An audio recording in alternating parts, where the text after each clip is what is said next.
नमस्कार, स्वागत है एक बार आपका फिर से हमारे इस खास कार्यक्रम में जो आधारित है कानाफूसी गपशप और चर्चाओं पर। तो लोकसभा चुनाव के बाद बहुत सारी नई कहानियां हैं। चलिए शुरू करते हैं पावर सेंटर।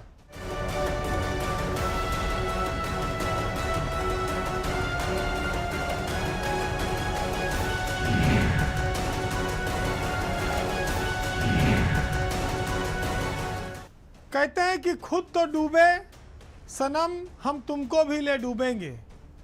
उत्तर प्रदेश में जो लोकसभा चुनाव के परिणाम आए हैं उसमें बीजेपी को हार मिली है, लेकिन उसके हार के कई अलग अलग कारण हैं। उनमें से एक कारण उनके सहयोगी दल भी हैं, जिस पर आज हम आपका ध्यान आकर्षित करेंगे, खास तौर से उस सहयोगी दल की ओर जिसने कहा कि राजा रानी ईवीएम के कोख से पैदा होते हैं, अब कोई राजा रानी नहीं है। ये है अपना दल की अनुप्रिया पटेल, जिनके एक बयान ने पूरे क्षत्रिय समाज में इस तरह का आक्रोश पैदा कर दिया कि उसका खामियाजा बीजेपी को भोगना पड़ा। जो राजा का बाजा बजाने का ऐलान कर रही थी, जनता ने उनका और साथ में बीजेपी का दोनों का बाजा बजा दिया। यानी कि केंद्रीय मंत्री अनुप्रिया पटेल का एक बयान बहुत उल्टा पड़ गया और उसका नुकसान अपना दल के साथ साथ भाजपा को भी हुआ। इतना ही नहीं, राजा भैया के खिलाफ बयान देकर अनुप्रिया पटेल ने पूरे क्षत्रिय समाज को नाराज किया, जिसका असर अमेठी, रायबरेली, सुल्तानपुर, अयोध्या, इलाहाबाद, जौनपुर की सीटों पर भी पड़ता दिखाई पड़ा। भाजपा इन सभी लोकसभा सीटों पर चुनाव हार गई। साफ है कि इस मामले में ठाकुर मतदाताओं की नाराजगी बीजेपी के हार में एक अहम कारण रही है। भाजपा के सहयोगियों ने इस चुनाव में कहा जाए तो आग में घी डालने का काम किया। एक तो पीला गमछा वाले राजभर क्या कम थे, ऊपर से अनुप्रिया पटेल जब राजा भैया का कोई कैंडिडेट भी नहीं लड़ रहा था तो प्रतापगढ़ में आकर उन्होंने बढ़ चढ़ कर बयान दे दिया, बड़बोलेपन में राजा का बाजा बजाने का ऐलान कर दिया। लेकिन जब रिजल्ट आया तो बाजा उल्टा उनका बज गया।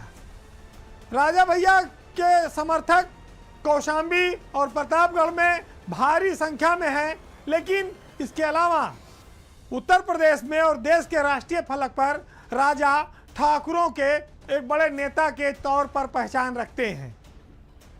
भले उनकी पार्टी छोटी हो, उनको वोट और दूसरे जिलों में ना मिलता हो, लेकिन क्षत्रिय समाज में उनका काफ़ी सम्मान है और उनको काफ़ी हसरत भरी निगाहों से देखा जाता है।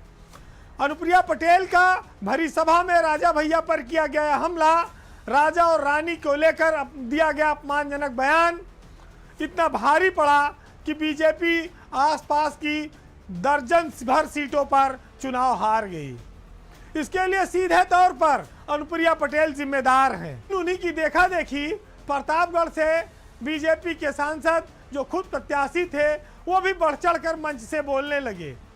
यहाँ तक कि उन्होंने अपनी जात का हवाला देकर रोने धोने का नाटक भी किया।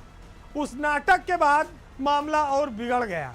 पहली बात यह है कि जब राजा भैया ना तो कोई प्रत्याशी लड़ा रहे थे, ना वो बीजेपी का विरोध कर रहे थे, ऐसे में प्रतापगढ़ में आकर अनुप्रिया पटेल और संगम लाल गुप्ता दोनों को उन पर हमला करने से बचना चाहिए था। विनोद सोनकर के साथ उनके रिश्ते 36 के रहे, नाराजगी लंबी थी, फिर भी वो बीजेपी के कहने पर विनोद सोनकर का विरोध नहीं कर रहे थे। लेकिन अनुप्रिया पटेल ने आग में घी डालकर जबरिया क्षत्रिय समाज को नाराज किया, जिसके बाद विनोद सोनकर भी हारे और संगम लाल गुप्ता भी हारे। तो ये चुनाव ऐसी परिस्थिति में हुआ जब बीजेपी वहां जीत सकती थी, लेकिन अनुप्रिया पटेल के बेतुके बयान ने बने बनाए माहौल को खराब कर दिया। क्षत्रिय समाज के एक और बड़े नेता हैं प्रतापगढ़ में मोती सिंह। मोती सिंह से संगम लाल गुप्ता ने काफ़ी बैर ले रखा था, जिसका आप नतीजा पट्टी विधानसभा के जो चुनाव परिणाम है, जब आप वहां जाएंगे तो आपको देखने को मिलेगा, जहां पर संगम लाल गुप्ता काफ़ी बड़े अंतर से पिछड़े हैं। तो सबसे बड़ी बात यह है कि जो व्यक्ति चुनाव नहीं लड़ रहे हैं, चाहे मोती सिंह हो या राजा भैया, उनके खिलाफ अगर प्रत्याशी बोलेगा तो उसके रिएक्शन का खामियाजा उसको भोगना पड़ेगा।